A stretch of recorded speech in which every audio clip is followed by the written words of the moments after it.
what would you say is their current message, or what are they currently focusing on that is constantly coming through when you're channeling these days?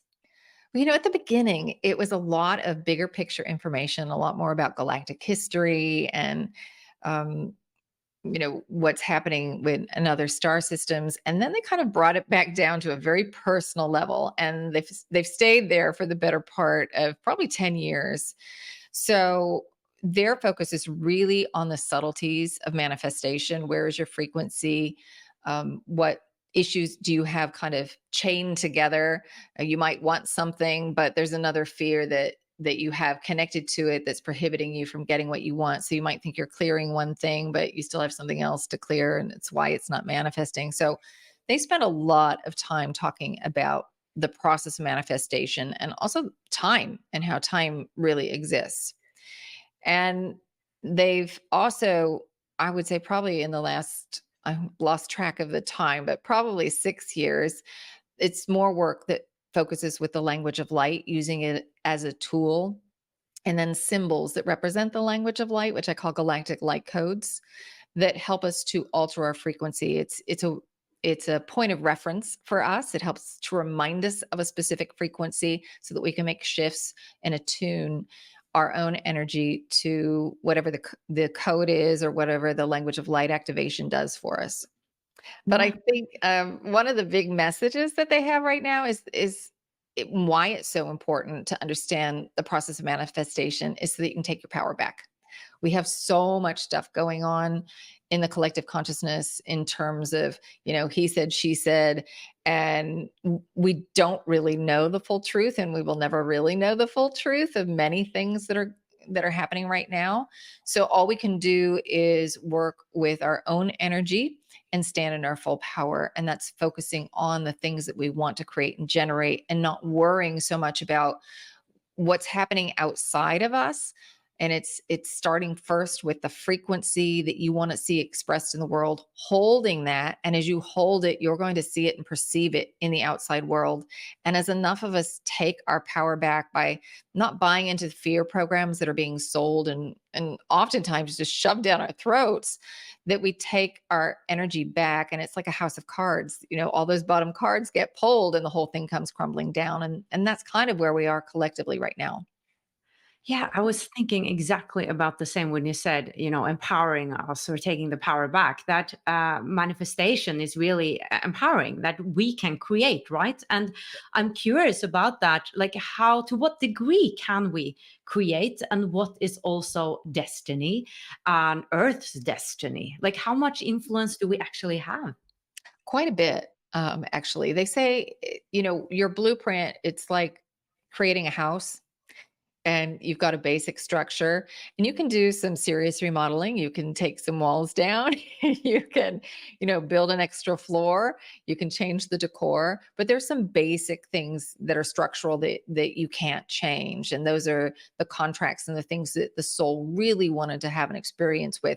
But how the soul has that experience can really be altered. And that was done on purpose, because our part in the process of manifestation is about holding resonance. It's about holding frequency. It's not about focusing on the form itself. The universe is responsible for generating that form, and the universe wants to work in the most expeditious, most economical way. So it's going to line you up with the right people who are at the right frequency for you to have the experience that you want to have.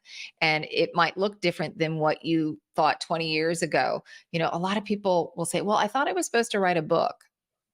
And you might hold on to that.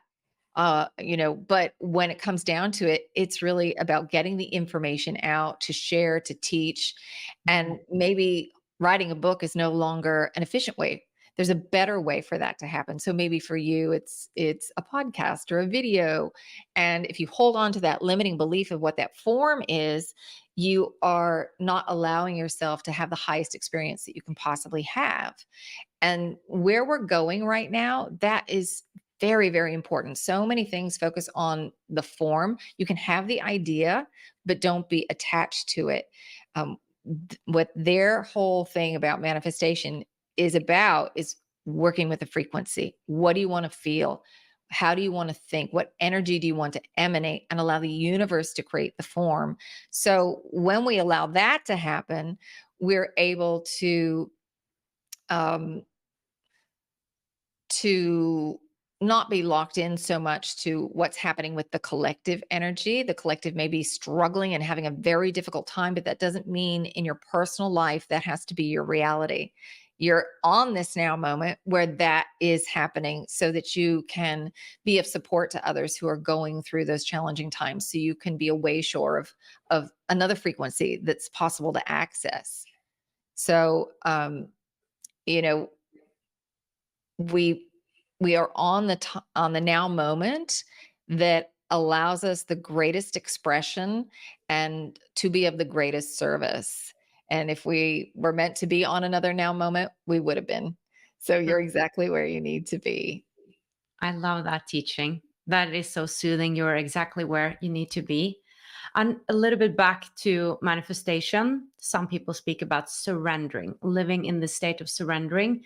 Others are more like, live as it has already happened, more an active approach to manifestation.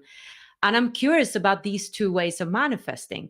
And I don't mean with surrendering, you should just sit down and do nothing, but it's more about like walking around in the world, just trusting that, okay, if I'm going to have a partner, the partner will come to me versus, doing affirmations each day and visualizing and doing all these techniques and letting go, but doing a lot of stuff to make it happen.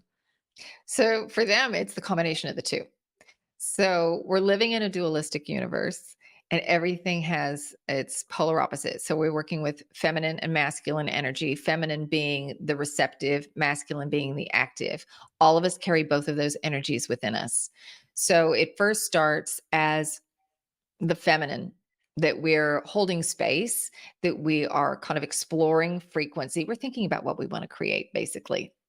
And then we have the vision of what it is that we want. We connect with that, and then we start imagining it and we start pulsing it out.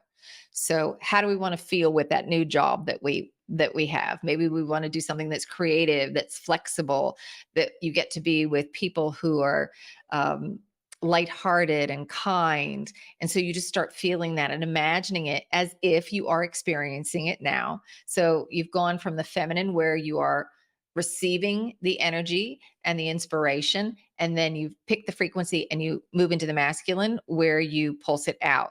And then that's all in the internal world. And then you move to the external, where now you're back in the feminine and you're observing what is showing up in front of you in your life, the opportunities, the people and the situations and the scenarios that are before you. You're observing that and allowing that to come into your awareness. And then you recognize the frequencies that you want to engage with. And then you move back into the masculine and engage with it. You step out to greet it and have the experience. So there's this constant movement between the internal and the external, and the feminine and the masculine within each of those. So it's surrendering to they're saying right now it's surrendering the ego. You're letting go of ego. You're moving into the heart-centered space. We have two operating systems that we use down here in 3D. One was designed to allow us to have this experience of lack, limitation, and separation so that we could play this game. The other is the operating system that allows us access to multidimensional information and our true divine nature. And that's the operating system of the heart. So you have the ego mind and you have the heart centered. So whether you want to channel, whether you want to access the Akashic realms, whether you want to connect more with source energy, it's all about going back to the heart-centered space, which all you have to do is think of something that puts a smile on your face. It doesn't take hours of meditation. Meditation serves its own purpose, but it's imagining that connection and working with the frequencies of appreciation and gratitude and compassion. So as you're doing that, you are opening up so that you can receive more information, more inspiration, more source energy, more light can enter in.